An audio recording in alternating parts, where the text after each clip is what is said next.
Order, order. Welcome to the Treasury Select Committee on Wednesday, the 20th of May 2026. Today we've got one of our regular sessions with the Bank of England, particularly relating, of course, to the Monetary Policy Committee's last decision, which was on the 26th of April, where the decision overall was to hold interest rates at 3.75.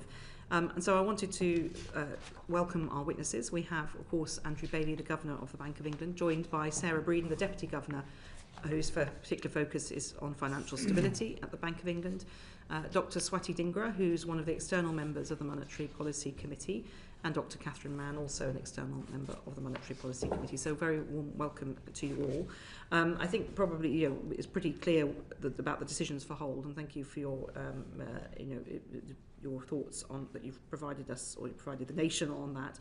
But obviously the big issue in town is what's happening in Iran and the Middle East, and I really just wanted to get a quick sense from each of you about whether that really was the main reason that you made hold, and what your concerns are about the long-lasting impact of the situation in the Middle East on inflation. Perhaps I'll start with you, Governor.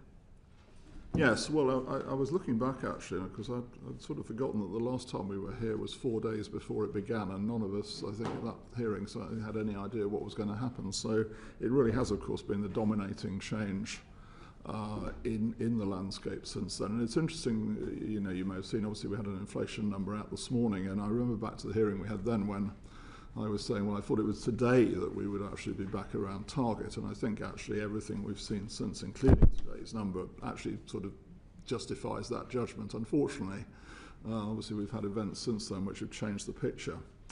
We're also in a world which, of course, is very unpredictable and uncertain in that sense. And the way I look at it is that there are sort of three starting things that really sort of condition our judgment on this. One is, how long is it going to go on for? Two, whenever it does stop, what is the lasting damage that's been done to the energy supply infrastructure, and how long is it going to take to put it back in place? And then the third, and by the way, neither of those two are things obviously we can influence, but they have an impact on the third one, which is the one that obviously we can't, which is what are going to be what we tend to call the second round effects of all of this in terms of the inflation picture. And that depends on a number of things. It depends obviously on those two things, on the impact. It also depends upon, as I'm sure we'll come on to, the sort of the condition of the economy and the context in which we're operating. And that's really certainly for myself, that's the framework of judgment that we're operating in. Now, what I would say is this, that I think the judgment you reach and the judgment we reached back at the end of April, obviously where you get to depends on where you start, as it were.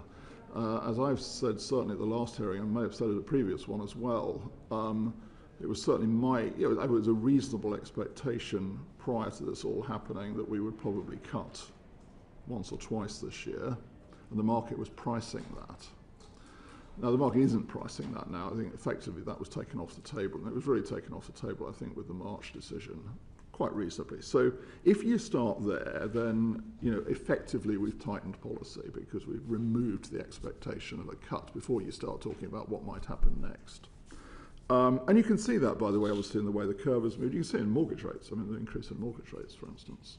Now, therefore, that tightening, I think, also gives us, I think, some time to assess. And so the whole decision for me is also reflective of that point. Very high uncertainty, very high unpredictability. But I think the fact that we start in this position, we start in a position where, as no doubt we'll come on to, I think we've got a somewhat softening picture for growth. We've got a somewhat softening picture for the labour market. None of which is really inconsistent with what we were talking about last time we were here, actually, is the context. So I think a whole decision was appropriate at this point. Okay, Dr. Mann, I mean, you had some interesting things to say in the minutes about your position being an active hold position. Mm-hmm. What do you mean by that, and what are your thoughts on why? Can you just expand a bit on why you voted to hold and the impact on the Iran war? So my strategy for monetary policy decision-making all along has been activist. Mm-hmm. Now, activist can either mean moving in 50 basis point or more increments, which I have done both up and down at various times over the last 5 years. But it also means you can hold for longer. And that is also something that I have done, even as there have been other parts of the members of the committee that have moved in a 25 basis point increment. So what am I looking for now, and what are my concerns? With respect to the issues on labor market slack and pricing power, going into prior to the Middle East conflict developing, I had thought, well, I will be close to a position where labor market slack might in fact be sufficiently in evidence as to reduce demand for goods and services that would limit the pricing power of firms, and that was where I was last time with a hold, or 2 times ago. Last time, the last most recent meeting, where do I sit that's slightly different?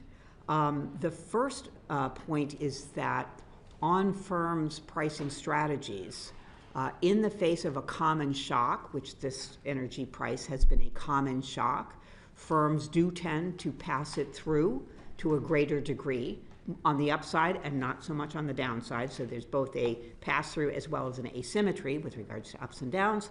And I thought that was important to consider possible moves going forward. The second issue, though, is importantly on what the dynamics for inflation look like in the second half of this year. Why is that particularly important? In the past, I have not been as concerned, or at least in the last 2 years, not as concerned about the labor market. Yes, it was softening. Yes, wages were coming down. We're becoming more closer to what we would consider target consistent. However, if it is also the case that inflation expectations play a very important role in wage setting, and wage setting is going there's a seasonality in wage setting. We kind of had some in April, and that was relatively soft because, of course, inflation had been coming down at that time. But when I look into 2027 and the possibility that the wage bargaining in the first quarter of 2027 is going to be on the back of a relatively high inflation prospects for the second half of this year, that is something that makes me worry about an embedding of both the cost structure for firms and their price setting, as well as inflation expectations and inflation outturns in the second half of the year becoming embedded in wage developments for next year. And so that puts me in the position of looking at those 2 elements going forward, particularly of a concern. Against that, however, I have to acknowledge that financial conditions have tightened dramatically. And that plays an important role in the transmission of a hold or whatever the committee decides to do. It's against this landscape of the broad set of financial conditions, and we have to take that into account, or I have to take that into account in making my decisions going forward. Thank you. That's very helpful. Dr. Dhingra. I can explain my decision, particularly with respect to how I was voting in February. I think had we been in that position that the Middle East crisis had not happened, I would have felt fairly secure in terms of the way the nominal dynamics were going, in terms of the weakness in the real economy, which meant we weren't going to see another flare-up in any sort of near term. And also compared to, say, some of the peer European countries, which look very similar in terms of wage inflation or services inflation, we didn't see that kind of, despite much lower rates there, we weren't seeing any kind of derailing of a disinflation that we were seeing here. I think, of course, all of that now has to be completely revised, because I would say probably some of my worst case scenarios have unfolded or are looking like they might unfold. And unfortunately, I don't know how to put probabilities on these events, whether we will be in a scenario A according to the MPR or whether we'll be in a scenario C. I think one thing is pretty clear, which is there is a lot of tightening already in the system at 3.75. We're clearly, even by the most generous estimates, which I don't find necessarily particularly credible, that we're really restrictive at this point, and the economy looks weak enough that it doesn't look like we're going to see some kind of consumption-led boom at the moment. So I think given all of that setting, it looks like there is enough in the system out there that even if we see somewhat of a scenario B unfolding, we should be able to control inflation. I'm more worried about the fact that now we are faced with a much sharper policy trade-off, that when inflation happens now and if we do need to tighten in a more severe scenario, then we are going to have to pay a much higher cost for that. And for the obvious reason, the economy is in a weaker place. Monetary policy is already tighter than when, you remember the 2022 shock.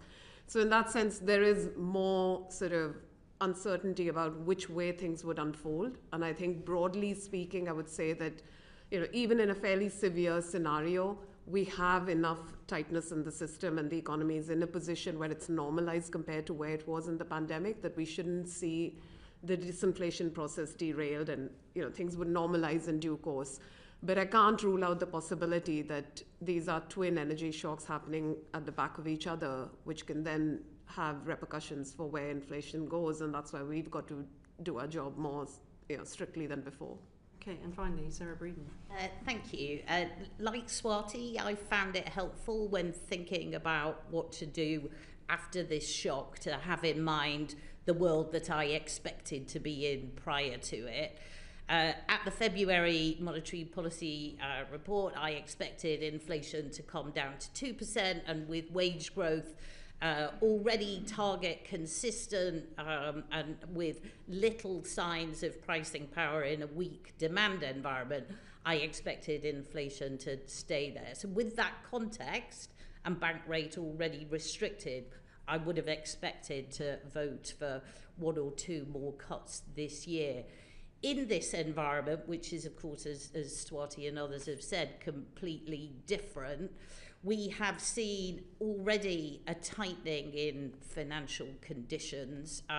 The yield curve is 60 basis points higher now, was in April higher than in February. It's 80 basis points tighter now. And as I say, that was from an already restrictive policy position.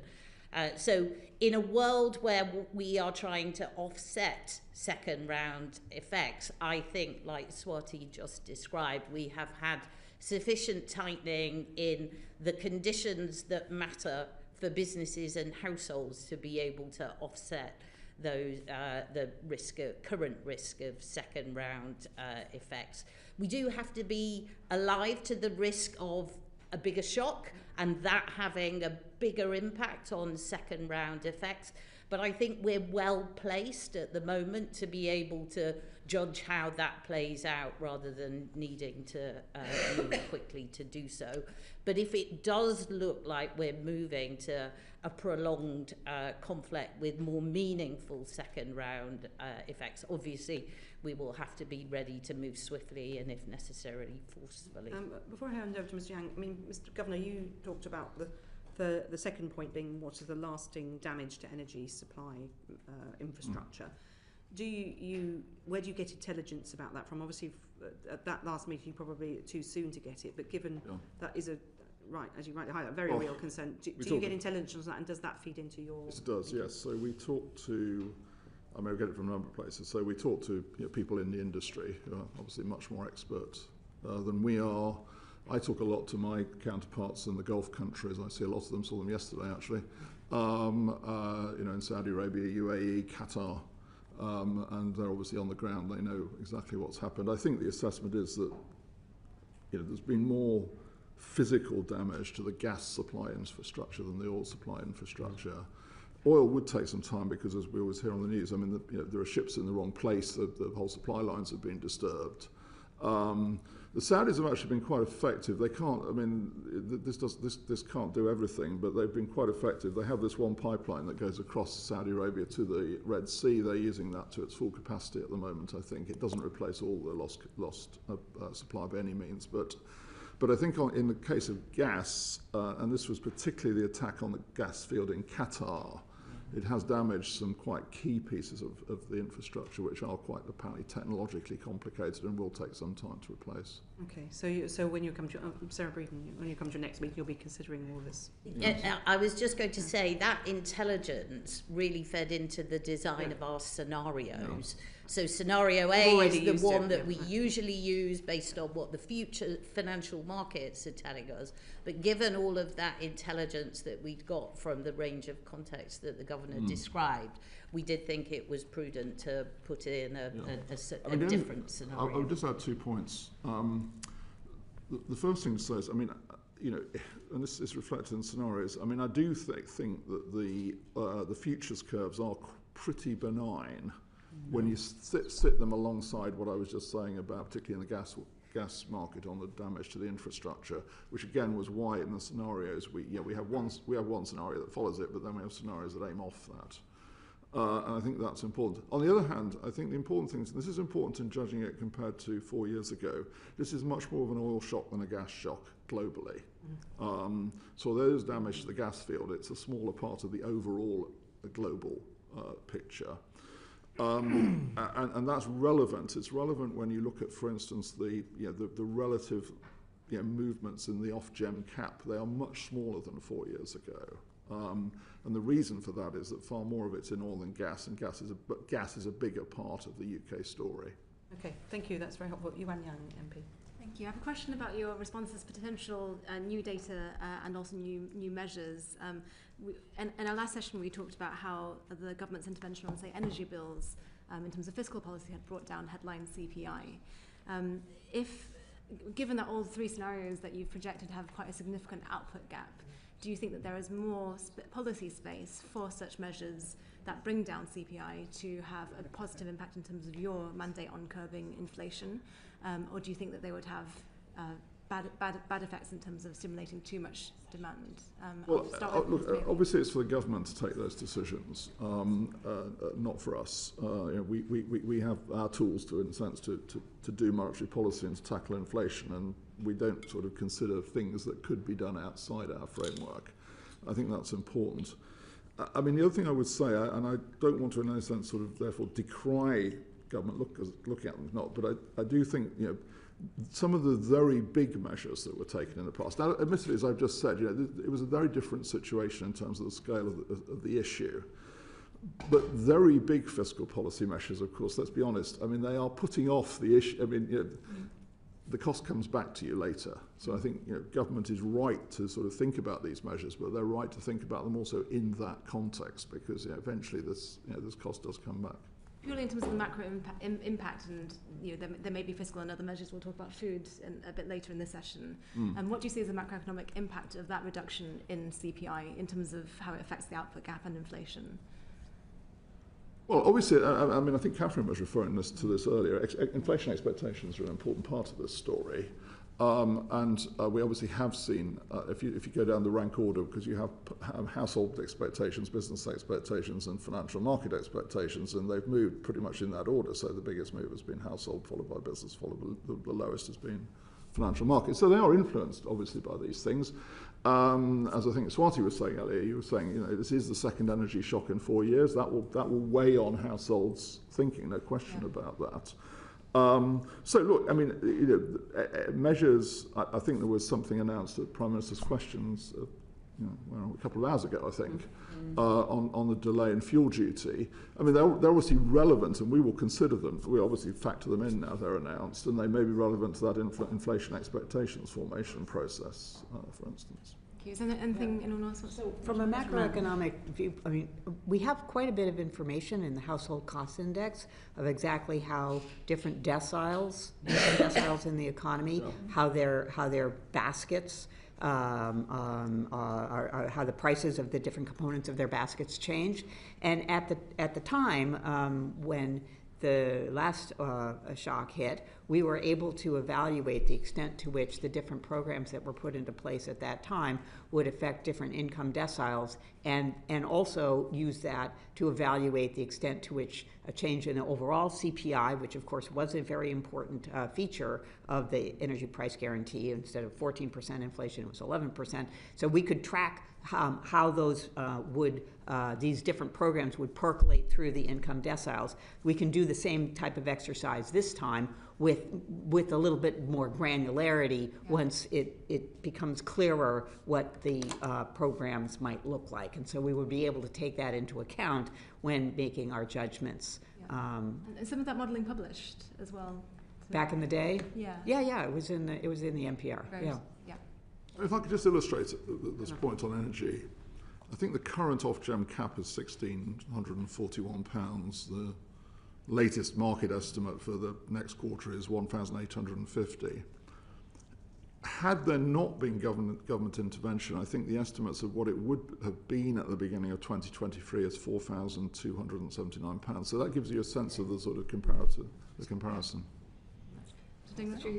I can add a couple of really quick points to that. So just to broaden the question out a bit. So one was we already saw what happened with the interventions that the government did with the monthly inflation number that's come in today, which is that many of these administered prices have taken some of the pressure off of the headline inflation. And also, if you look at the past energy shock, one of the key reasons we saw this really sharp drop that happened after the really big energy price spike that happened very quickly is because a lot more supply came on the market, which in this case was largely driven by the US coming into the LNG market. But more broadly, supply side policies are particularly useful in being able to alleviate inflation pressures without putting excess pressure on output. Thank you. Thank you very much. Chris Coughlin, MP. Thanks, Chair. Gunnar, you're talking about inflation expectations, and do you get any comfort from the fact that the NPR report indicates that household and firms inflation expectations have risen in the short run, but only slightly in the long run, and therefore perhaps they're not de-anchored, and therefore rates may return to target in the medium term? Well, it's an important distinction. You're right to point to it, and the way we interpret it is that short-run inflation expectations are heavily influenced by what inflation is today. So if you ask people what they think inflation is going to be in a year's time, that is quite heavily influenced by what they believe inflation to be today. Now, as you go further out, that's not the case, hence the distinction. And we look at the further out very carefully because you would expect it to be anchored more to the inflation target. Not precisely necessarily, but anchored more to it. And yes, you do see that, but we do watch this very carefully. So you are confident that expectations are not de-anchored? No, I don't think they're de-anchored at the moment, but I can tell you we do. It is something, and I think Catherine was describing it very, very well earlier. We do watch very carefully because, I think there is a tension in here. I think, which is, as I said earlier, we're seeing softening conditions in the real economy, but we have, because of this energy shock, seen an upturn. Quite an upturn, particularly as you said, in short-run inflation expectations. So that's a point of tension. I mean, which of the, in terms of this point about second-round effects that I made. Which of those two things is going to have more weight in that? Yeah. But I mean, the NPR report does note that firms are more likely to raise prices in response to inflation. So, I mean, could this initiate a wage price spiral? Are you worried about the Well, I don't think wages, of course, are the other part of this. Now, we've seen, I think, continuation, as with the numbers that came out on Tuesday. Yesterday, we've seen a continued gradual reduction in the increase, particularly in private sector wage settlements. I would also say that we have another way into that, which is, again, survey evidence on wage increases. Our own agents always do one at the beginning of the year. They did one at the beginning of the year, but that was before any of this started. But we do get the decision makers panel survey. That is actually more benign, I would say, so far. But we're going to have to watch that one very carefully as to what it's showing. The other thing Catherine mentioned is there is a seasonality to wage increases, as you were saying, Catherine. It means that a lot of the private sector wage settlements have been done this year, so we will get information, but it will be a while before we get information, a lot of information on that front. And Dr. Mann, how sensitive are we seeing wage growth to unemployment, and could stagflation become a reality? So on your previous question about pricing and so forth, and its relationship to expectations. One of the things that is an important ingredient in the relationship between wages and prices, and particularly in expectations, is what our research has identified as threshold effects. So consumers pay a lot more attention to food and energy, we know that, but it's also when inflation as an aggregate gets above, say, 3.5%, percent, then there's quite a bit more of attention in general to the inflation process, and it starts to look like it gets embedded in price setting by firms, because firms increasingly set their prices based on the state of the economy, and inflation is one measure of the state of the economy. And of course, wages tend to get settled as well on the state of the economy, including the expectations. Again, I'm concerned on the private sector side for wage setting in the first quarter of next year, which is the seasonality for most of the private sector wage setting. And some of the research that shows up in the boxes in NPR noted the extent to which certain characteristics of sort of different groups key off of either inflation itself or bargain against expectations, is about 80% do. So it's very important for me to be looking at the second half of the year. And the way I can do that, you sort of say, well, how do you look at the second half of the year? It hasn't happened yet. Again, our decision maker panel has 1 year ahead price expectations, 1 year ahead wage prospects, and we can track the extent to which firms are pretty good at estimating their future price and wage outturns. And they have been pretty good at that, and so that to me is forward-looking information on which I can make some assessments. Now, with regard to wage settlements and different groups in the labor market, we have to look very carefully below aggregates.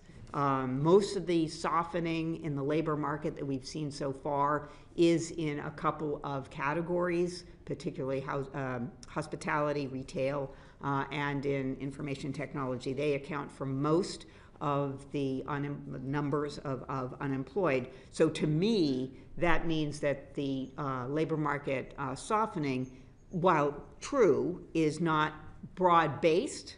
Okay. In my view, that's not broad-based.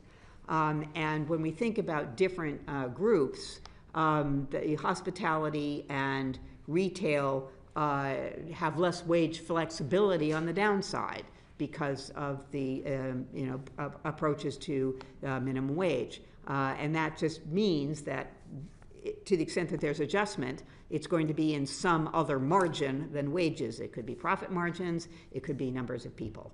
And of course, there could be capital labor substitution and productivity enhancements as well. Right. But it does mean that when we think about the relationship between the labor market and the wages, we really have to get into a much more disaggregated analysis. And specifically on not being broad-based, I mean, think about hospitality and IT. With hospitality, one could argue perhaps that a lot of that's been driven by tax increases, national insurance in a low-margin industry, and perhaps if IT change shifts to AI, could be driving sector, relative sector. Would you agree that's? Yeah, that is consistent with my assessment of the labor market. Yes. Thank you.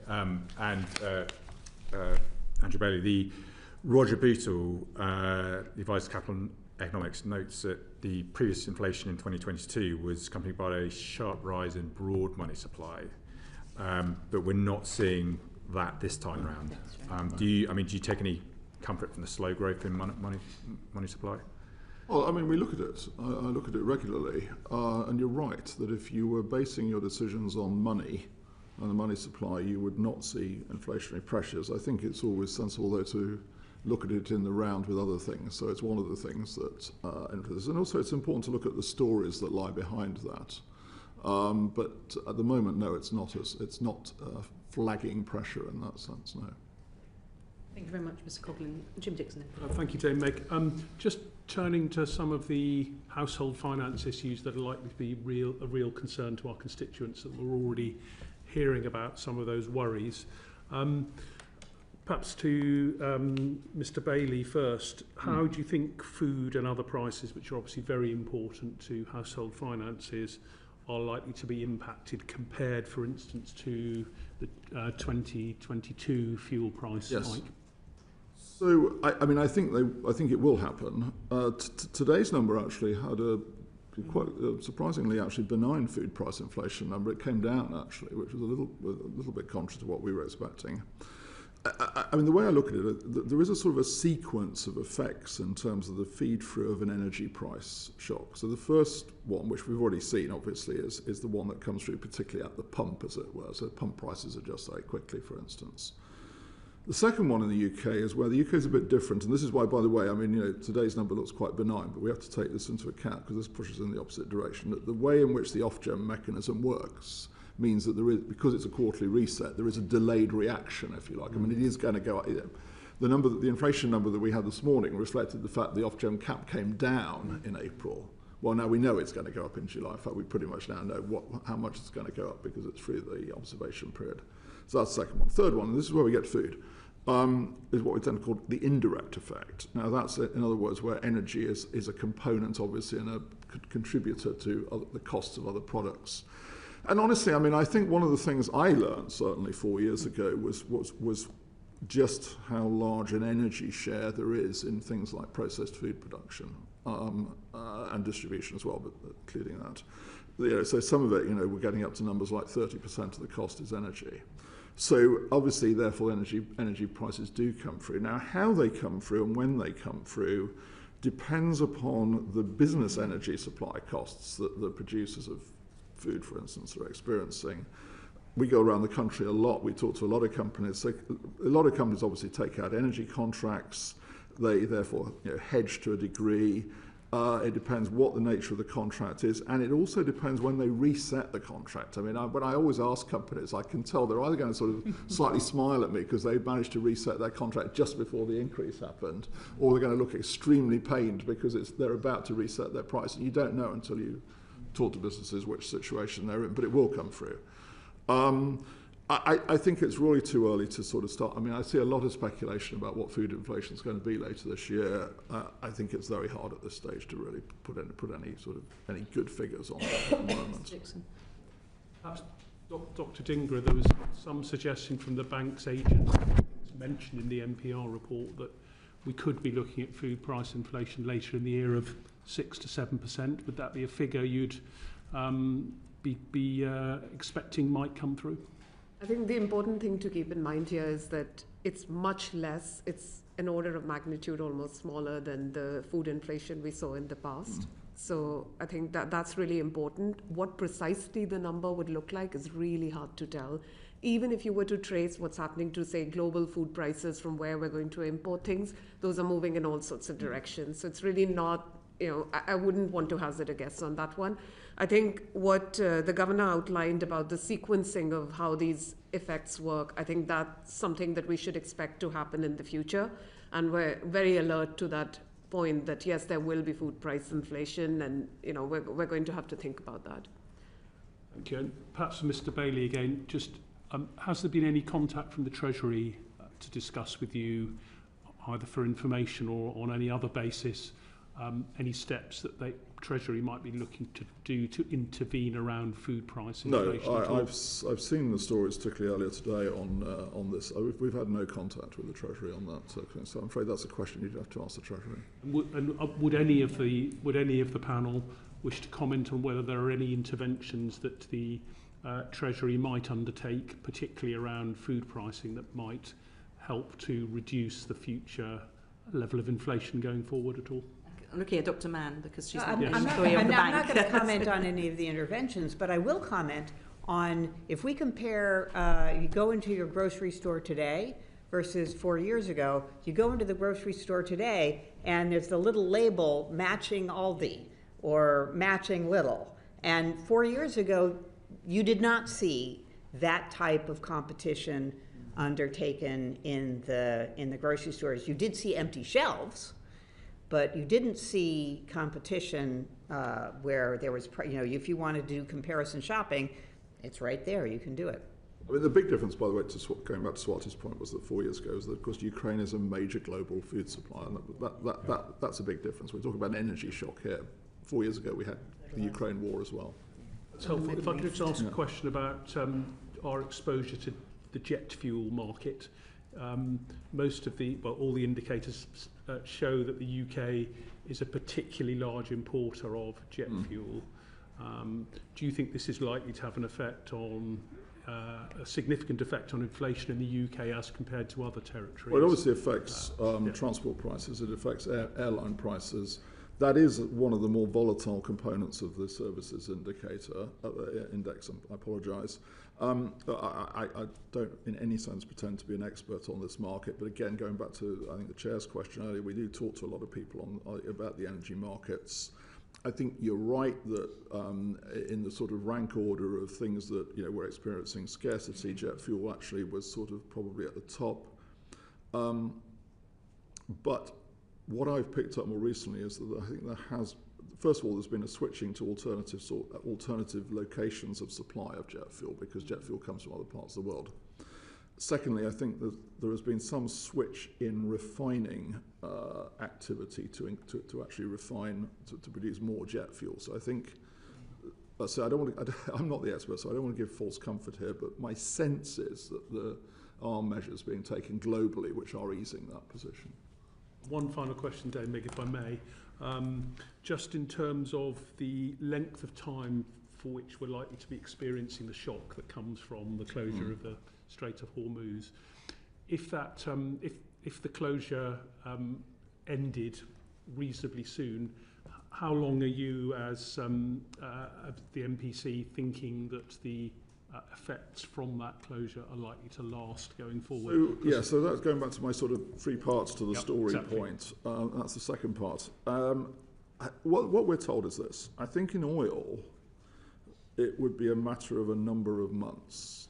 And that's a lot of that is to do with getting the sort of the supply chain back into order, as it were, getting the boats in the right place and so on.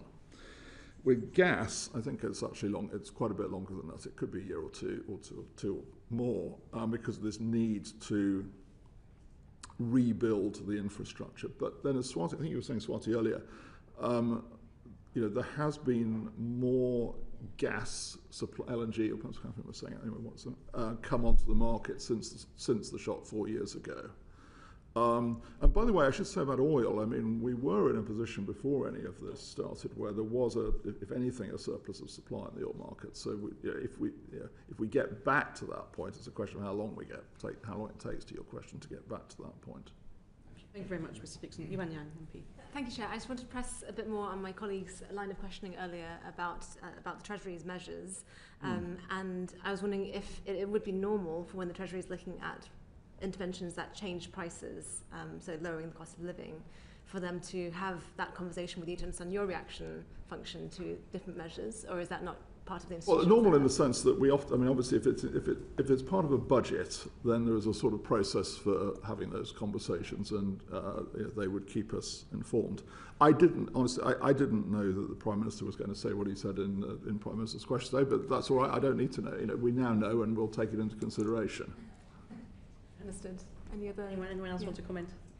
I think just long term, if you were to think about what that coordination should look like in a world of big supply shocks, I think that's something for Parliament to think about. Taken the hint. Yeah. Mr. Grady, I just ask last try. one question, and this may be a daft question, but when I read people like Professor Nick Butler, formerly of BT, and Professor Beryl of the International Energy Agency, commentating in the FT, they suggest that actually reserves are becoming very tight.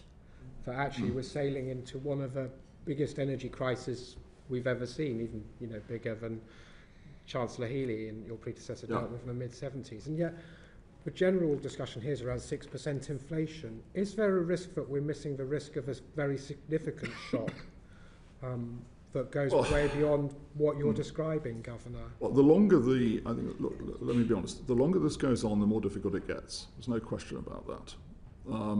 Now, I was at the G7 on Monday and Tuesday with the Chancellor, and the head of the IEA, the International Energy Agency, was there. He talked us through his latest thinking. And I think the points he's made a number of times that there are obviously drawdowns on the world's reserve supply going on. So the system is, in a sense, in deficit at the moment, and that deficit is being made up by drawing down the world's reserves. I think the point he's made is that it would be I think, easy to think, if you're not a sort of technician in that market. I don't think you can fully draw down the world's oil reserves. I don't think they're all available in that sense, because there are various technical reasons why you can't do it. So I think sensibly, he's a real expert on this. I mean, he sensibly introduces a note of caution on this front when he talks about it, certainly. Thank you very much, Mr. Grady. Dhingra Baldwin MP. Thank you, Chair. Governor, you're a noted economic historian, so can you think of any examples? Noted, I think. We have many economic historians who would dispute that, I'm sure, but anyway, I have noted it. I just wondered if you could point to any historic examples where the state setting the price of food has been an effective economic intervention.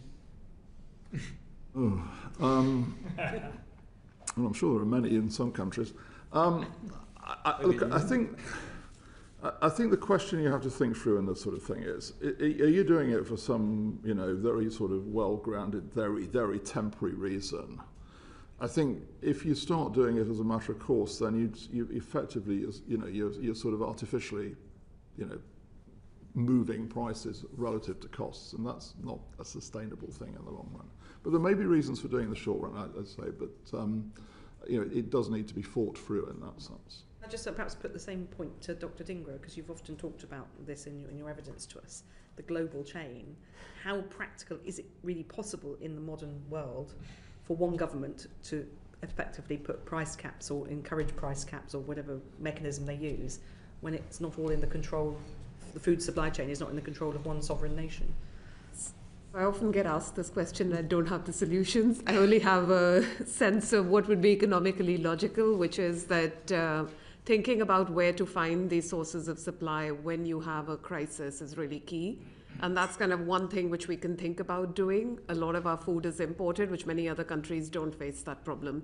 On the specific point about price controls, lots of countries have tried it, not necessarily successfully. And the biggest problem with these sorts of controls is you're dampening the price signal, precisely what you want people to react to. So as a market economy, you can do that for a little bit, but how long can you let it go on? I grew up with price controls on food all my life. And that story, to some degree was very successful in being able to cure famine and poverty and various things like that. But at the same time, what it's ended up creating is a highly distorted agricultural sector in India. So in that sense, do it with a lot of caution and a lot of thinking behind what it's trying to target. I mean, there is, of course, another area which we're seeing at the moment where I think it's more justified and is being used, which is energy, where you've got obviously other sources of energy where the cost hasn't changed, but energy prices have. And I think governments do see that as somewhere where they do take measures, but that's a different situation because the costs haven't changed. Dr. Mann, did you want to come in on this? I thought that's what you indicate. I thought Dr. Mann made an interesting point just now about the competitive nature of the supermarket sector in the UK. But if I could change the subject completely to another area where the government has intervened and changed the price of something, which is the price of employing a young person. And that's gone up by about £4,000 a year. And you've seen a huge increase to levels we haven't seen since 2009 in terms of young people who are out of work. And I wondered, Dr. Mann, if you could share with us how the monetary policy is looking at the labour market statistics at the moment, because it's been a problem area. There's been difficulty looking at those statistics. You've not been getting very accurate information from the normal sources. And I just wondered if you could share with us how you're thinking about how impacts like that, because there's clearly been a loosening of the labour market. There are fewer people on payrolls than there were a couple of years ago, whether that's something that you're factoring into your decision making and how.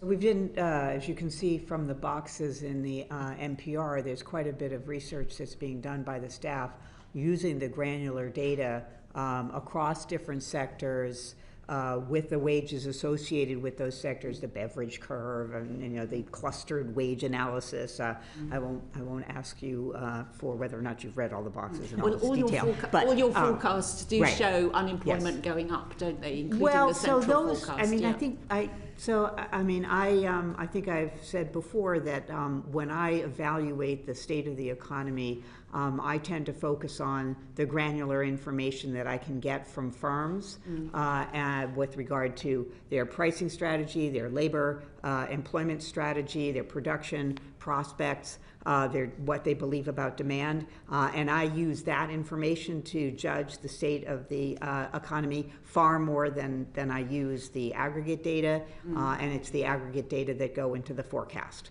So although that is the forecast that has come out, I tend to look at other information that I think is a better indicator of prospects for the economy. And for example, one thing that I think is a very important distinction for understanding the behavior of the economy, because it has direct impact on employment prospects, is the difference between GDP and market sector output. There's been a widening gap between these two different measures of economic activity. It also shows up in terms of employment in the public sector versus employment in the private sector. Last year, when there was quite a bit of a deterioration in employment in the private sector, employment in the public sector basically countered that almost entirely. Things have been different towards the end of last year and going into the quarters here. But that type of analysis is to me indicative of what the prospects for the economy are. I might add for wages, for example, private sector wages at 3.2, 3.5 through DMP, through the agents, through the various measures of private sector wages, public sector wages at 5.2.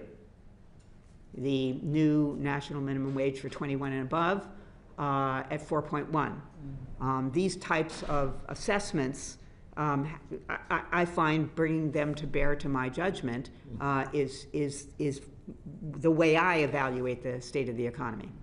Thank you. And Sarah Breeden, you were nodding along when I was mentioning about some of the problems with the labour market statistics. Are you comfortable now that you're getting the right kind of information when you're making these decisions about the state of the labour market? And how do you see the softness of the labour market affecting the pass-through of inflation into second-order effects? I very much agree with Dr. Mann's comments about needing to get below the aggregate data and understand what's happening in different industries and in different bits of the age distribution and skills distribution.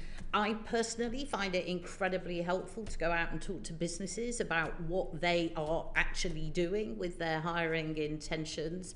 And what's really come through when talking to them is that as people leave, they're not replacing them. Now, that means their productivity levels are going up. That's a good news story, but it is a problem for entry-level jobs or for people coming into the labour market, which I think is the counterpart to your point about youth unemployment.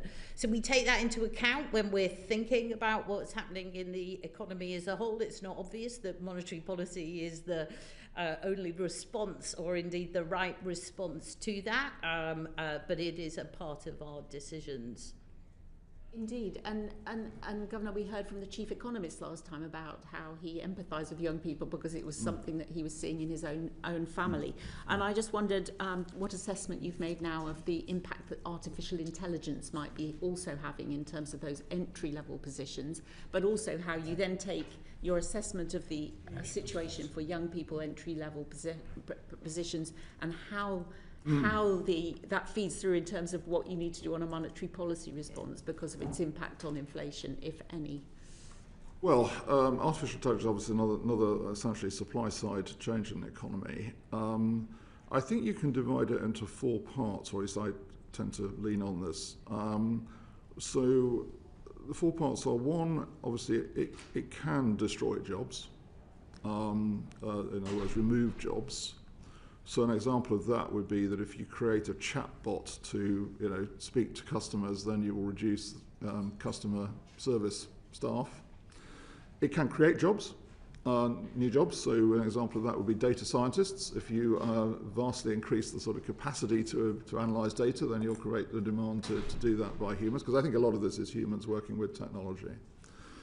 The third one is where it increases productivity, and that productivity is essentially shared between sort of machines and humans, as it were. So, if, for instance, it can process medical analysis a lot more quickly and a lot more of it, you can increase the demand for doctors, because then you have to do something. Obviously, you want to act on it. There's a much weaker form of that, which I think is job negative, really, where actually it's doing it all. And all the only employment effect is the sort of the person who's sort of keeping the data center going, as it were. So that's the fourth one, which is so there's two rather sort of more positive ones and two frankly negative ones. So really it then comes down to two things. One is obviously what's the balance of those forces. Now you mentioned economic history. I won't go through this is what in economic history we tend to call a general purpose technology innovation. So you go through steam engines, electricity, internet, ICT. I do think the next one is going to be AI, and probably AI and robotics, actually, in some combination. These are the things that I think do move productivity growth, and this is really important for the economy. But for employment, the thing is, each of these has had a different effect in terms of employment. You can't generalize across these things. They're different because they're structurally different, and it's down to which of those four things are the balance of those four things, but then B, the sequence of those four things, because they can come through at different sequences, because general purpose technology innovation historically has taken a long time to come through. It may come through quicker this time, because it's obviously moving very quickly, as we're seeing in another part of our world at the moment. But the classic one is, it took 8 decades between sort of James Watt inventing a steam engine and it coming through in the UK productivity numbers. So, they are so, because they usually require other innovations to make them actually work on site, as it were. But is the Monetary Policy Committee now getting good enough data on the labour market? Because that was a problem that you pointed to for a long time. I think the ONS is still obviously very much working on it. I think they have achieved quite a lot actually already. And what we have done is actually, and my colleagues were talking about this, is obviously, we're great consumers of data. So we look around for, we search for all the data we can get. And I would very much echo what Sarah was saying, because I'm in the same position. I think we're all in the same position, that we get very good information by going out on the road, as it were, with the agents. On this one, and I think, as Sarah was saying, we are in a much lower turnover labour market at the moment. That's one of the very, very clear messages we get, that people are staying in jobs, so they're not leaving jobs, and so this affects, to your point about youth unemployment, because as Sarah was saying, obviously youth unemployment is particularly affected because it's people who don't have jobs to start with who are coming into the job market, and they're going to find it more difficult. Might I add one other thing that I found interesting watching is net desired hours, the amount that people want to work more and are unable to do. That has risen recently, the number of people want to do more hours. And I think that is an indication of slack in the labour market and the ability, therefore, of there being the reduced likelihood of there being pressure on wages. That's certainly been something I've Dr. Dhingra, on the labour market specifically, did you want to add anything to those points? Yes, a couple of points. So one is, I think the situation has improved, both from the fact that the LFS is now available in some form, and also from the fact that the way the labour market has turned out to be, a lot of these indicators, different indicators from different data sources, are pointing in the same direction. So that gives us a lot more confidence in thinking that what we're seeing is not an artifact of the data for that month or that quarter. It's much broader than that. And that's also taking into account what the Deputy Governor just said. I think I'll add one more point, which is I think it's really important, the last point that you raised about youth unemployment and the effects of AI.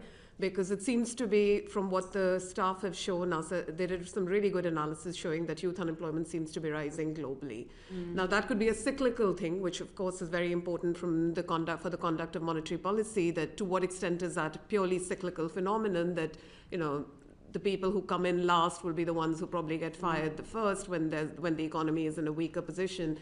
The IFS has done some very good recent analysis on this, which is suggesting that there is a cyclical component, but that doesn't seem to be the only story, that there seem to be some more structural factors, whether that's through health issues, but more broadly, it doesn't seem to jump out that it's got to do with the minimum wage or with the NICs, because you can segregate the workers you're looking at by the age profile that gets really hit by the minimum wage or gets really hit by the NICs, for example, the 21-year-old threshold.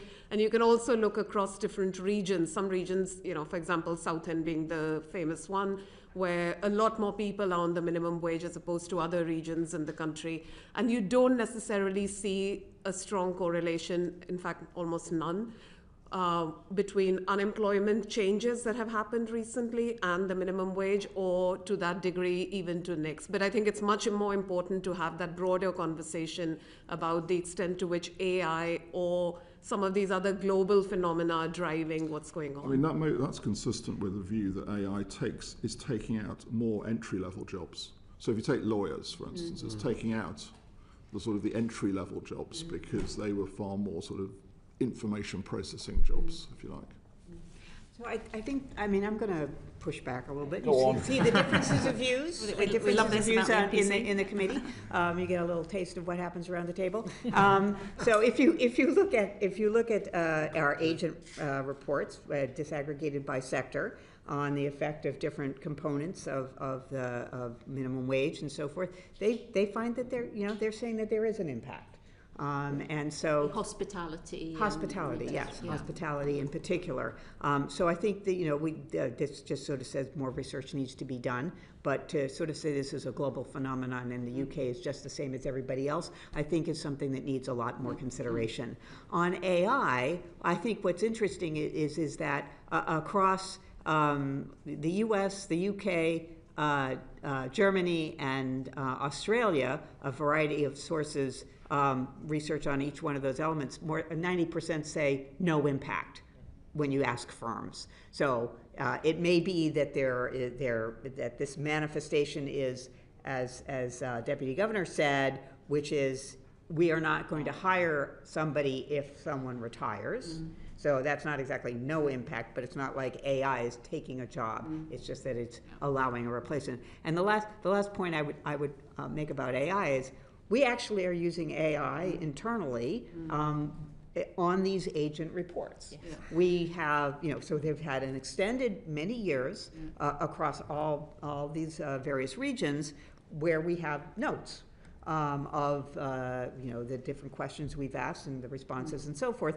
All of that is now in a database and it is queried on questions of particular interest. Very good. To the committee. Good. I'm going to move on to one last question of particular interest, if I may, Dame Meg, which is that on the 1st of July, the government is bringing in a 50% steel tariff.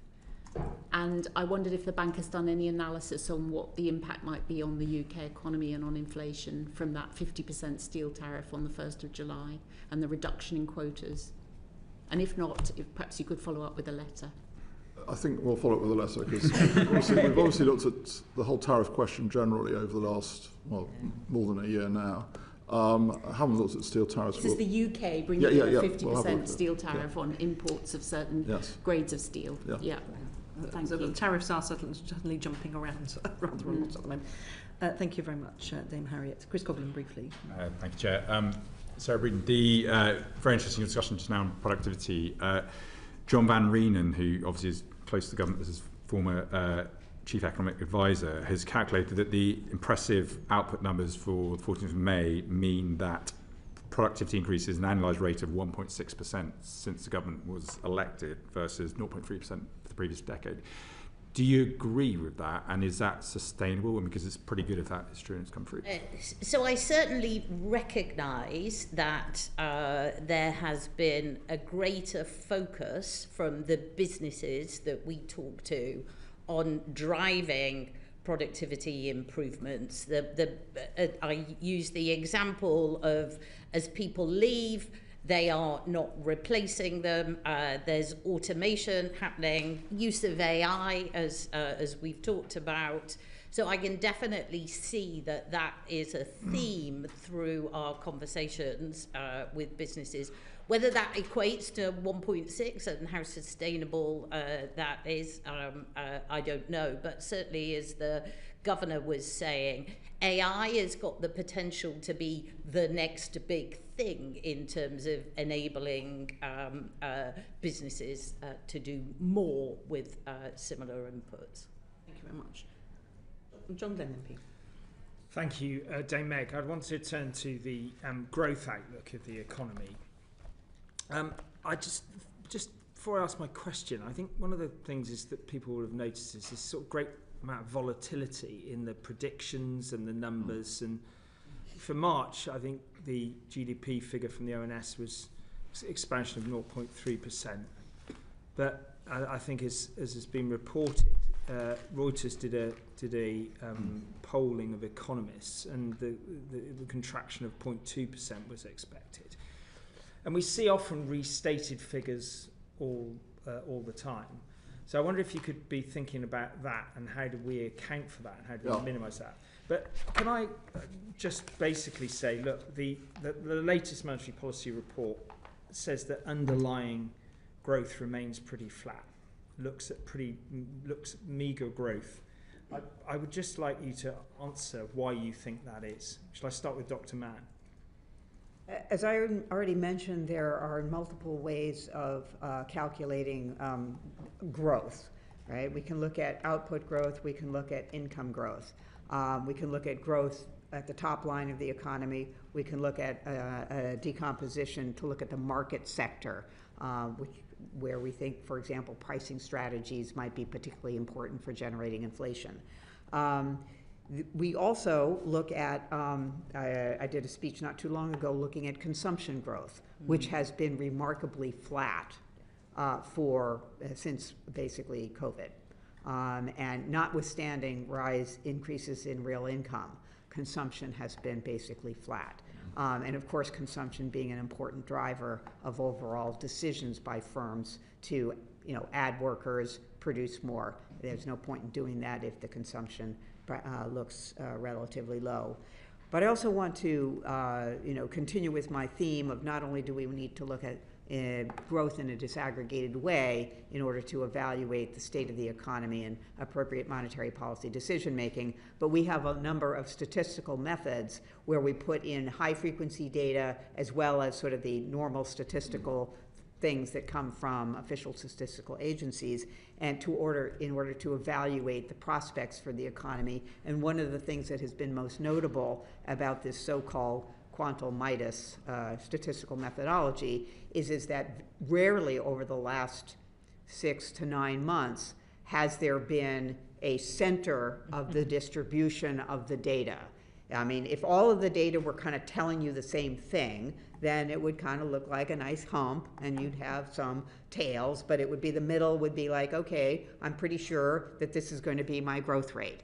That has not been the case for basically 6 to 9 months, where our methodology, our statistical methodology, putting in lots of data is a double hump, meaning there's not a lot of mass of the data telling us the mean. It's saying, well, it could be higher, it could be lower. So it requires us to look into those two humps to get an indication of what are these data, these disaggregated, some high frequency, some is the standard statistical stuff, in order to evaluate our prospects for growth.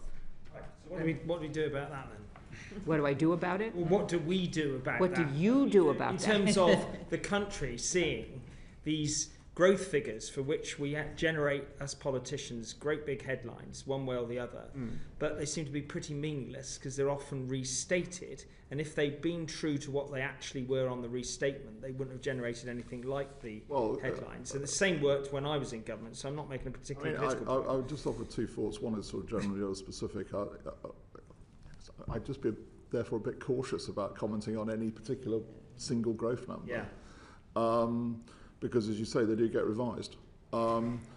I just go back to the first part, the same part, because going back to the first part of your question was interesting, and it does look like there's been some change in the seasonality pattern of growth. The ONS have published a really good blog actually in the last couple. James Benford has published a really good blog in the last couple of weeks, just sort of taking this on. It looks like there's been some change between the fourth quarter and the first quarter. Yeah. It may be down to the fact that there's been a shift to one fiscal event a year. The ONS have managed to sort of, I think, they think they've done the seasonal adjustment, quite a bit of it, but you obviously need to run a data to do that. So they're very much onto it, and I think that's a good thing. But as he said in the blog, actually, if you take the fourth quarter and the first quarter and put them together to get a growth figure, actually, it washes out. Right, so you've just smoothed it. So this notion that somehow we're 0.1% but they're on it. higher. I mean, that's the point, and I think that's a being good thing. 0.1% higher than other countries in the G7. Well, it looks like we have a strong. It looks like we've got into a position where the growth is stronger at the beginning of the year than it is throughout the other year. And it's been a pattern for a few years. And he said, look, there may be a reason for that, and we are on it, as it were, in terms of diagnosing it. Dr. Dhingra, was there anything you'd like to say on this subject? You said, what should we do about it? So I can plug our report that we worked on for 2 years, the Economy 2030 report. There are 10 recommendations in there. Yeah. So. When we look at the situation that we've got the lowest fiscal headroom amongst the G7, at a time when gilts are at their highest since 1998, it does sort of feel that we're in quite a vulnerable position if you look at the two key sort of drivers. I mean, when you think about the best case scenario for underlying GDP growth up to say 2030, what can we say about that and what can you say about that given the context that we find ourselves in? Well, look, I'll say two things. Obviously, as you know, I'm very cautious about what I say about fiscal policy, so I'll only say this. I think that there is an issue for many countries in terms of sustainable fiscal policy, and it's in good part because we've got some pretty big headwinds, as you know from your time at government. I mean, running the other way. The ageing of the population is a big one. Obviously, the situation with defence is now another big one, and these are running in the opposite direction. Many governments have used fiscal policy more actively, and you can say that's because we've had much bigger shocks going on. We've had COVID, we've had Ukraine, now we've got another one. But it does raise questions about long-run sustainability, which the OBR have said a lot on. I think that's important. I do actually think that the gilt market actually reacted, I think, very positively to the budget at the end of last year because they saw it as putting fiscal policy onto a sustainable track. If it followed through to 2030, 2031, which is the outer point, it looked like a sustainable track. And I think some of the reaction we've seen subsequently post the outbreak of the conflict has obviously been the gilt market saying, well, that doesn't look so sustainable now. So that question has come up.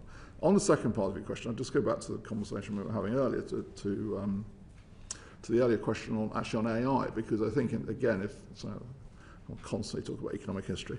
But, a lot of the longer run growth is caused by the supply. It's the supply side that does it. So, technology is an important issue, and it's quite possible, I do think this is a strong argument, that we've been actually globally in a sort of a period between two of these sort of longer run sort of technology innovations. So we had the internet and ICT, contribution to growth ran out. So we've had lower potential growth now for 15 years or so, actually. It looks like AI probably will be the next one, but they do take time to come through. Thank you. Just on that point, that's my last question, Dame Meg, is the UK in a strong, we're often told, we have got much weaker position in terms of our energy costs, but in terms of our AI, as a source of strength and momentum for the economy, how would you characterise, Governor, where we stand relative to other economies in the G7? I think at the moment the US is the one that stands out relative to everybody else. I think the US has got a head start on this in terms of certainly the amount of investment in the US economy going on in the tech industry. It's obviously got many of the very big global tech companies are US based. So I think I would say it's not the UK standing out from the rest. It's actually, if anything, the US standing out from the rest. So the question is, of course, how quickly do we catch up? If I might add one thing, I think it's really important as well to think about adoption separately from building the AI technology and making sure that we have the necessary foundations in place to enable UK businesses to adopt AI regardless of who the model provider is. We've been doing a lot, as you know, in financial services to try and enable the responsible adoption of that. Ensuring that happens economy-wide is, I think, the best foundation for the growth that you're talking about. To be optimistic, do you think can you be optimistic about our relative position, notwithstanding the US's leadership? So I can tell you that the feedback that we get from financial institutions is that our approach to supporting them adopting AI is one that is enabling them to do it well. I think it is fair to say, though, if we look at the last round of both hardware and software for the IT, that the sluggish productivity growth in the UK has a long history. Yes, it is true that there's a broad-based productivity slowdown around the world, but UK does stand out, and it does have to do with adoption, not broad-based adoption, and it would be unfortunate if this next round of innovative capability is also somehow not fully adopted by business. So you mean outside of financial services, which you often, yes, that's where the sluggishness exists. Yeah, I mean, I think that's an interesting, Catherine's right, an interesting area there is to look at robotics. I think the UK, on the face of it, doesn't have a particularly good story to tell on that front. Thank you, very interesting. Thank you, you and Jan, MP. Thank you very much, Chair. I'll start with my second favourite topic, which is the gilt market. Dr. Mann, you gave a speech a few days ago talking about the over the last few years, the increase in hedge fund trading in the UK gilt market. What impact does this have on volatility and also on monetary policy, in your perspective? So the increase in hedge fund trading in sovereign obligations is not just for the UK. This is a broad-based evolution towards the importance of that group of financial institutions for sovereign debt markets. Now, the UK is particularly perhaps dramatic in terms of the change from the sort of preferred habitat long-term holders of the pension funds towards the hedge funds because of the LDI situation. So it's been particularly dramatic for the UK.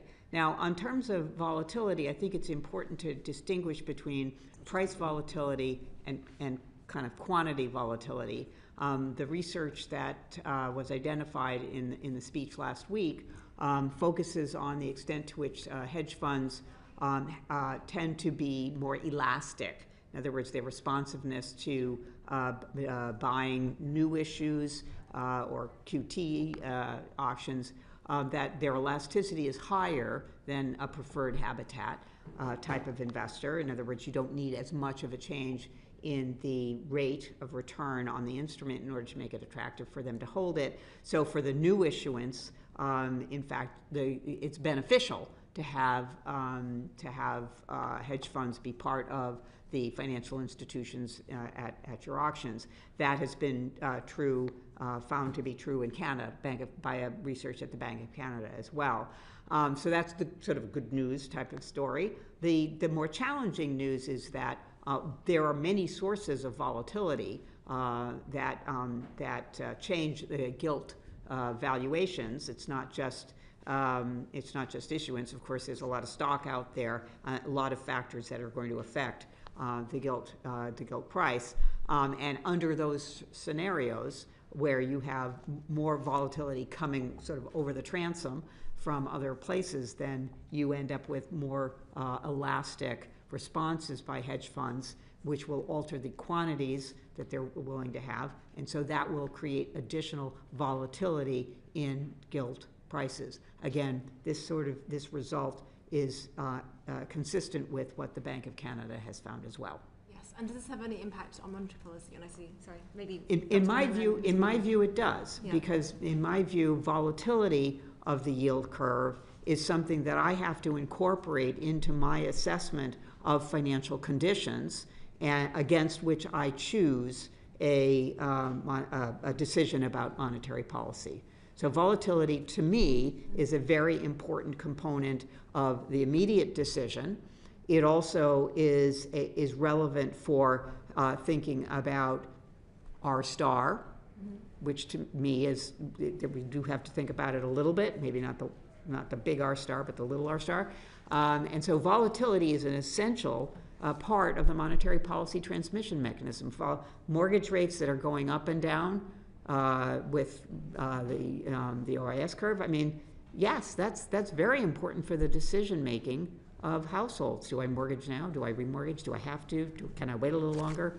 So volatility is a very key ingredient to the overall state of the financial conditions. Do you see that volatility as introducing simply more uncertainty, or is it kind of directional, if you see what I mean, in terms of rates?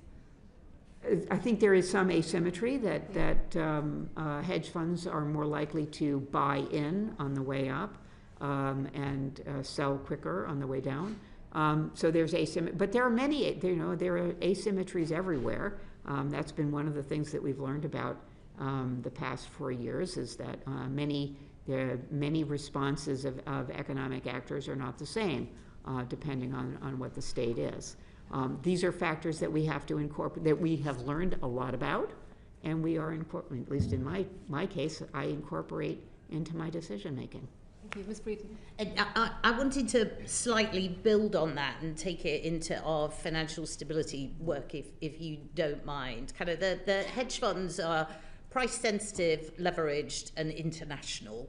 And that does mean that their behavior in markets will be different as a result.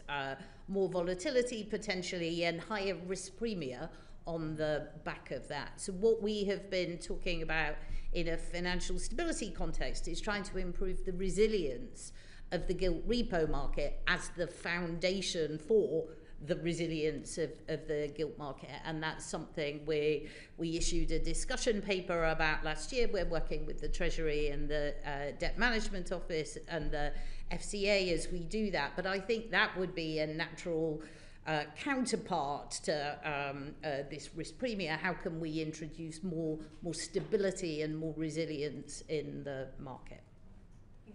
Thank you, Chair. Thank you. And this takes me to my next question on everyone's favourite topic, which is quantitative tightening. And the MPC is due to make a decision later this year about the pace and scale of that.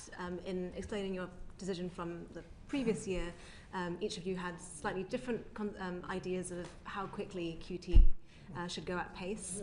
I'd love to hear from each panel member just very, very quickly on whether the recent changes in inflation and gilt market movements have influenced or affected your views on that at all at this point. I'll start with Dr. Dhingra. We can work down this way as well. I'll just say that was probably one of the hardest decisions that I had to make in August because we were on a loosening cycle, or rather untightening cycle.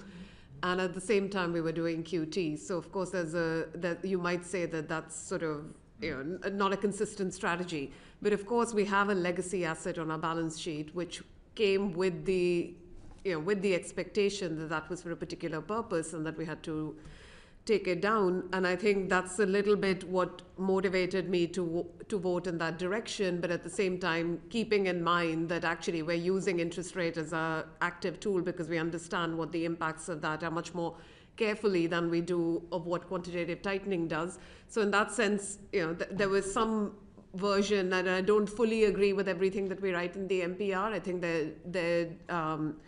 you can disagree with some of the precise numbers of how much tightening has been caused by the quantitative tightening we did, but broadly I think we could say that we were in a place where interest rates could have offset a substantial portion of the tightening that was coming from QT. So that was a little bit what my thinking was at the time, that it was important to get the asset purchase facility down, but at the same time to keep in mind what the tightening effects of that policy were. And looking forward to this year with the changes in inflation expectations that you have now.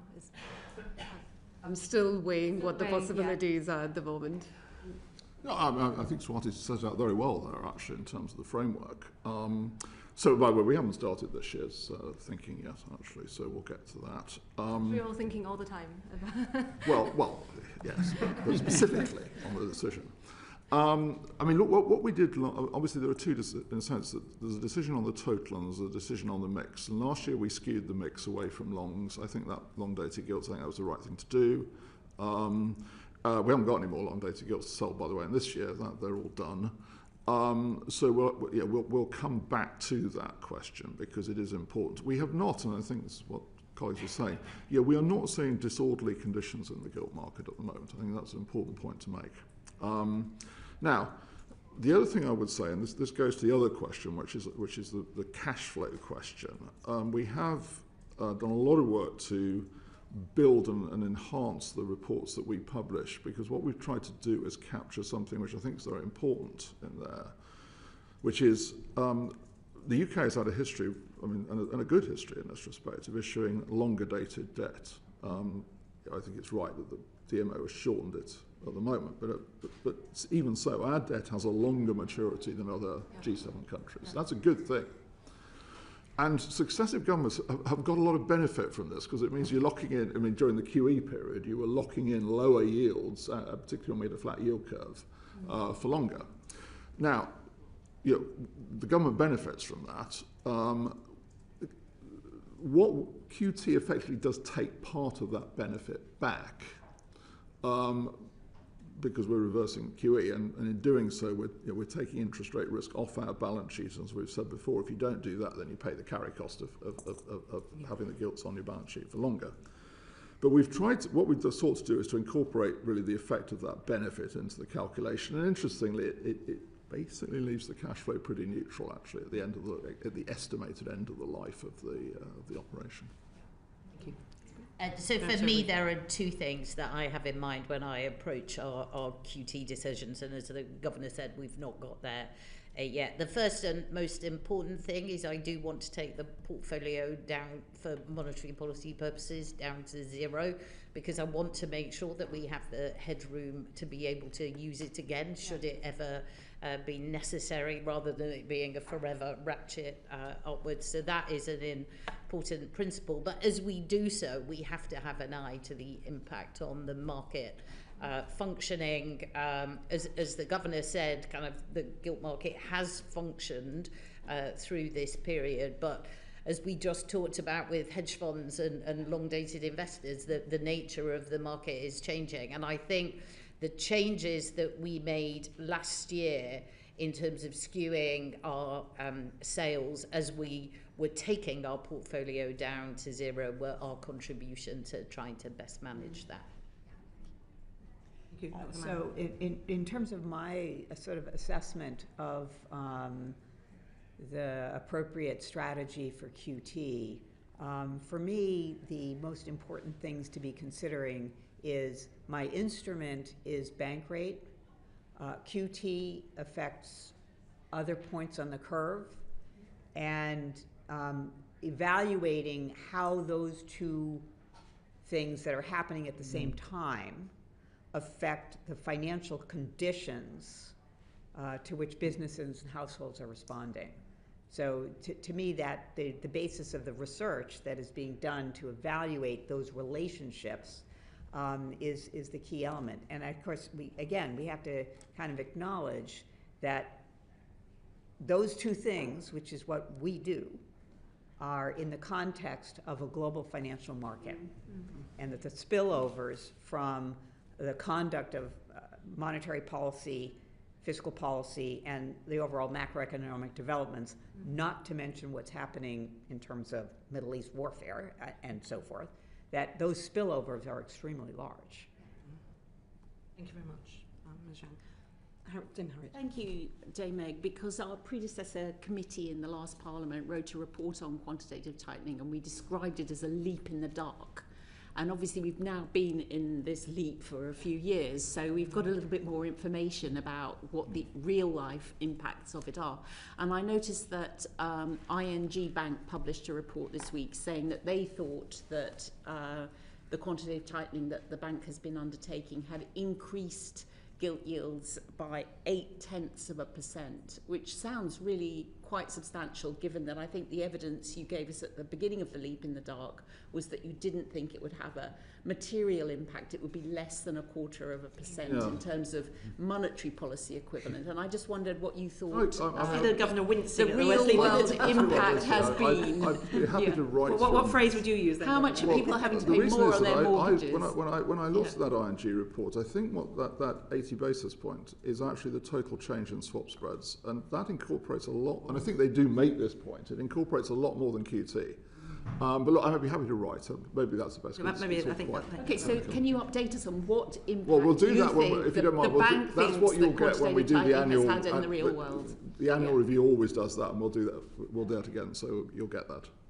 But I'll happily write on the ING point because I think that's a bit misleading. They're wrong. No, I don't think they are actually. Have a conversation about an article that we don't all have in front of us as well. So. I think they described it in the report rather differently, and it got taken into a rather sort of different context. I think it is difficult for us to have a discussion about an article that not all of us have read. Thank you, Dame Harry. Just before we move on, I just wanted. We had a very brief exchange about mortgages, Dr. Mann, with you and Yuan Yang, and you talked about the volatility. One of the interesting things, of course, about the mortgage market now is that a lot of people on fixed rates will move off. So I know that the banks were looking at their 5-year fixers coming off onto obviously what would now be higher rates. So I was wondering how you factor this into your planning when you're looking at what's happening and the impact on mortgage, because that has a real run-through effect into the wider economy, less disposable income and so on. Yes. So I don't know, perhaps as Dr. Mann, you were the first to talk about it. Do you want to expand on that? So there is a box in the NPR which looks explicitly at this question about how much consumers might be affected by the energy price shock as it transitions into the mortgage market. Looking at cash flow channel, which is directly the refinancing and how much you actually have to pay out on your mortgage. Now, the 5 years are in a worse place. The 2 years are actually in a better place. So, we have to take it, and we have all the information on every single one of them, so we can actually get those numbers at a very, very granular level. But there's also the relationship between housing prices and how using your house as collateral against which you might do some borrowing, and that also has implications. Now that effect is also relevant and is pointed out in the box. So I think we have a pretty good handle on this. We can argue a little bit about, I argue a little bit about this collateral channel and the extent to which it actually is being deployed and plays a role in the consumption strategy of of households. That the cash flow channel is something we can't argue with because it's actually there in the numbers. And then perhaps in answer to that, Governor, but also factoring in parts, for instance, of London, in my own constituency, one-bedroom flats are typically going at prices of 2015 prices because they're less popular for various reasons, and so that's also factoring into the mortgage market. That people had mortgages on those and then can't sell them for the rate that they bought them at. Seen some and not necessarily not always negative equity, but sort of not the inflationary property scenario that people have. My generation have grown up to see as the norm for many years. So I just wondered if you had any comments. Yes, no, again, we do. We have seen some softening in house price rises, certainly. As you say, the system now runs on much bigger buffers, so it's not negative equity in the sense that we were seeing in the time of the financial crisis. But no, we do factor that in because it will be relevant to people's thinking. I was just going to add, actually, because I saw there was an article in the FT either yesterday or the day before sort of suggesting that mortgage rates have gone up in many countries have gone up more than the increase in market rates. So that set my antennae going. But actually, I think we checked, it's not the case in this country, actually, that the increase in 2- and 5-year mortgage rates is not actually larger than the increase, the rise in the market curve. Okay, so it's not something that's your big worry to you? Well, I very much agree with Catherine, actually. I think Catherine said it out very well in terms of financial conditions. That's the way we look at it. But I just wanted to address that particular point because I know it was picked up in the news that I don't think it's the case in this country that we've seen mortgage rates going up out of line with market rates. And if I might add just one point to that, Catherine made the point, but we do have really good data on this. This is probably the bit of the transmission mechanism that we have the clearest read on. As Dr. Mann said, There's a debate about whether the collateral channel is operational, whether people would buy more borrow more if house prices were higher or not. But the mortgage cash flow channel is a really clear part of our understanding of what might happen to consumption. And as we put in the MPR this time, the increase in rates that we have seen since the conflict began will reduce consumption by 0.6 percentage points. That is a chunky weight on the economy. I'll just add one thing to that, which is we did have a long discussion about this, since we need to be prepared for every eventuality, which is to what extent is the mortgage channel going to be different this time compared to, say, 2022. And there's been absolutely really granular detailed data which can also be linked up to consumption patterns to some degree through credit card, for example, transactions. And we can see pretty clearly that the consumption channel was working in terms of the monetary transmission mechanism through this mortgage cash flow channel, as well as that it looks pretty similar now, even though there's been quite a shake-up in terms of who's on fixed, who's on variable, who's on 2 years, 5 years, but it looks like roughly we've settled at the same kind of place. Thank you very much. John Breeden, And just for clarity, I think the MPR report in February points out that for new mortgages, the increase in rates has been on average 100 basis points. Is that in line with your expectations, or did you expect there to be? Because I mean, there was a lot of speculation that was sort of priced in about what your decisions would be. Does that increase reflect what you would have expected? So you're talking about the increase sort of since the conflict broke out, yeah. If I might add, in new mortgage rates, I mean the 100%, 100 basis points. It's a bit less, but around that, yeah. Let me have a go at answering that, and you can tell me whether I have or not. What we've seen since the conflict is that, for example, 2-year mortgage rates have gone up by about 90 basis points, 5-year by about 70 basis points. That is consistent with the underlying moves in market interest rates rather than the rates charged by banks having widened. That is worth 60 basis points on consumption, but it comes on top of a monetary policy stance that was already weighing on consumption to the tune of 80 basis points. So to where we started this discussion about how much do we need to further tighten monetary policy as opposed to be able to hold where we are. I think those two numbers of 80 basis points of impact on consumption in February, a further 60 basis points since, that gives you a sense of how much monetary policy is already weighing on economic activity and so offsetting second round. I just want to add, there was a point after the March decision when I felt that the market had gone too far in terms of its reaction to that. Now, there may be a number of reasons for that. We had to take cuts off the table. That was quite an abrupt thing to do, but this was an abrupt event. There may be a bit, going back to Catherine's points about, there was a lot of hedge fund positioning for us to cut, not unreasonably. That seemed like a reasonable sort of, assumption to make. That hedge fund positioning came off, though, quite abruptly. Again, that did cause the market to move. And so there was a point. when the market was pricing us to raise rates 4 or 5 times this year. And frankly, I've got a high bar for going in and saying this. And I thought, look, I think I said, use the words, you're getting ahead of yourselves here. Thank you. John Grady, MP. Thank you very much, Dame Meg. Deputy Governor, you've mentioned, I believe, that you're a professional catastrophizer. You should try being a Labour MP with 2 teenage children. And you've also said, the thing that keeps me awake at night is the likelihood of a number of risks crystallising at the same time: major macroeconomic shock, confidence in private credit, AI and other risky valuations on stock markets and so on. So on a scale of 1 to 10, 1's very relaxed, 10's extremely worried. Where would you put yourself on risks to financial stability at the minute? So I think we have described them as a committee as material and elevated. So we're at the top end of the distribution. The things that you picked up on in your comment just then, the fact that risky asset prices appear not to reflect the risks in the economy that we've spent the last session talking about, the fact that private credit is a new form of credit that is important to the real economy, that's got leverage, is opaque, it's got complex interconnections. We don't have good visibility of that at the moment. Those things do keep me awake at night.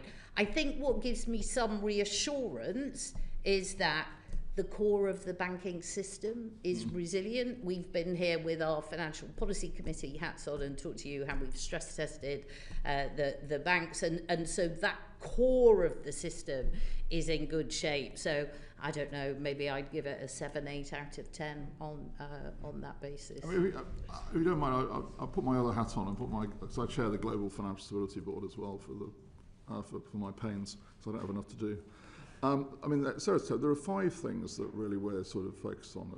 One is asset valuations, and particularly the sort of the AI implications of that and sustainability. Second one, private credit, which Sarah's just referred to, which, by the way, of course, is particularly in the US, is financing a lot of the investment. Third one, which we've talked about a lot, is hedge fund leverage, particularly in core government bond markets.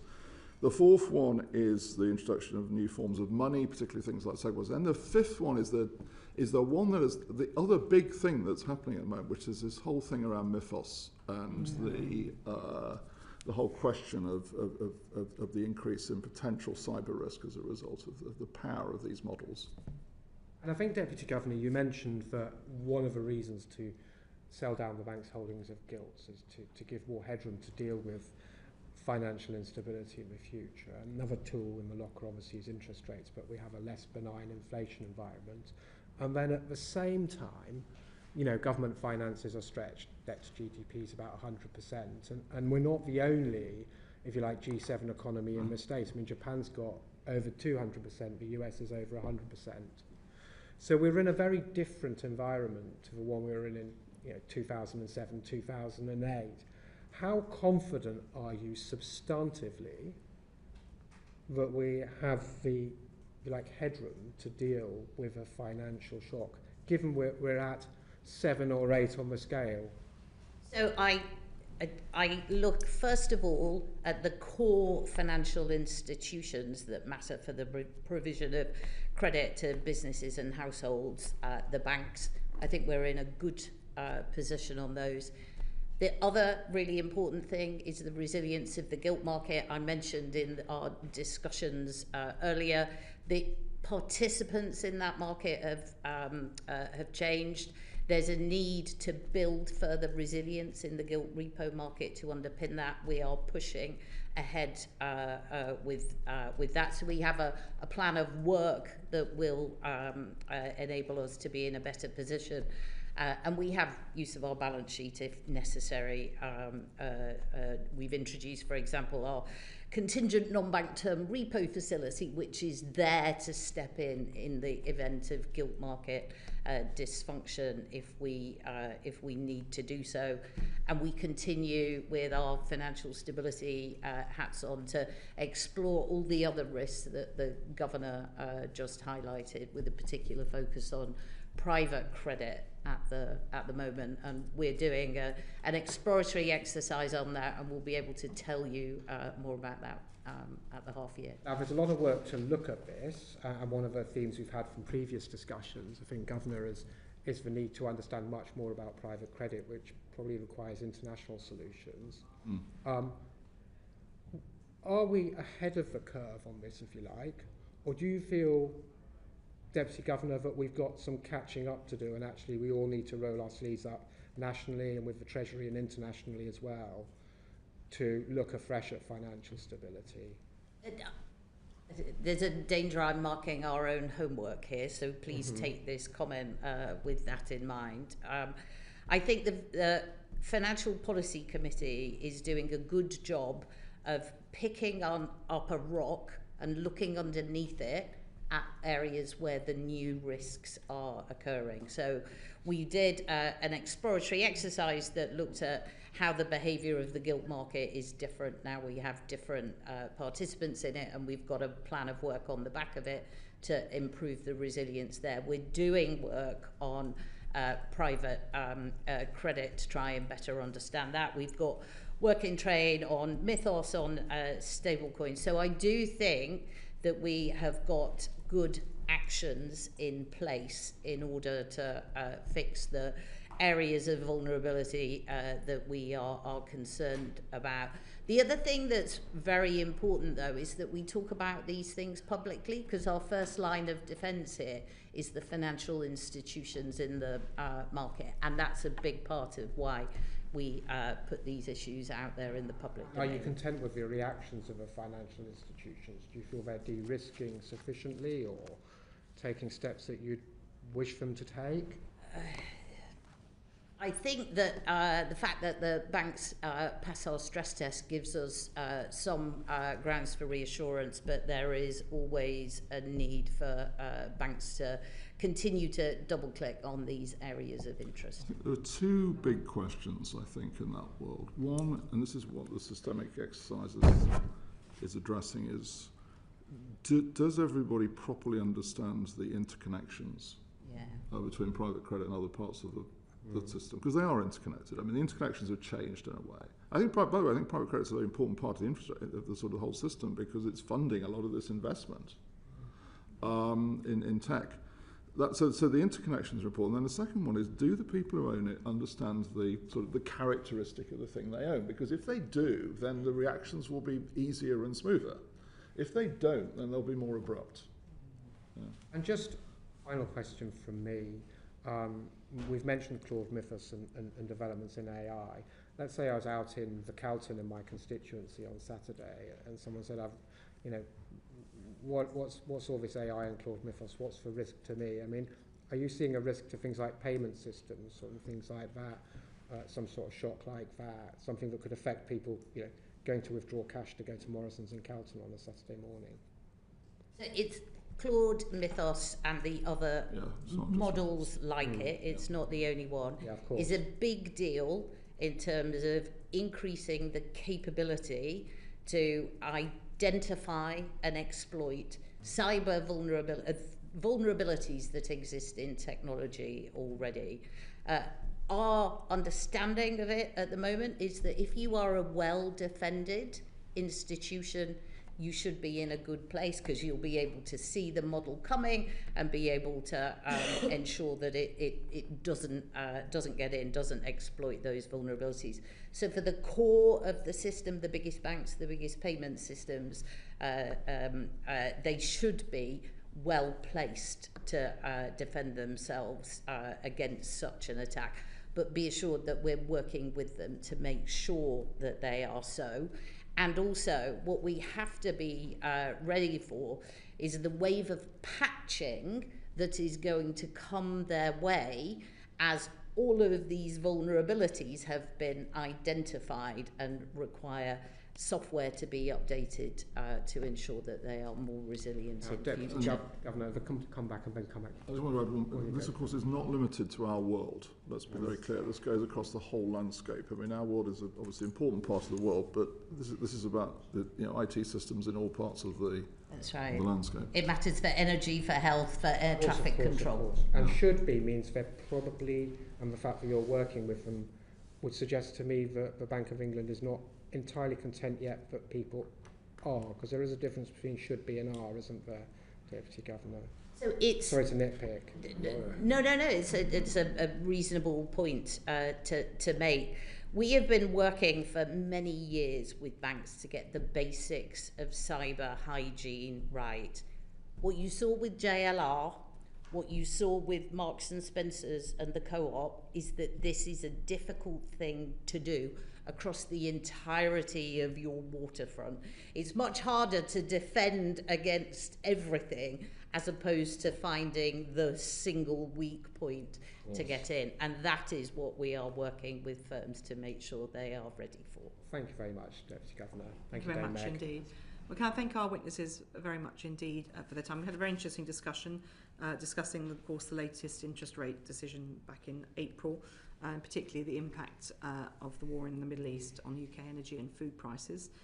We also covered the MPC's outlook for unemployment and wage growth, and concluding concerns around the labour market data, a perennial issue here, and for the bank, and the impact of AI.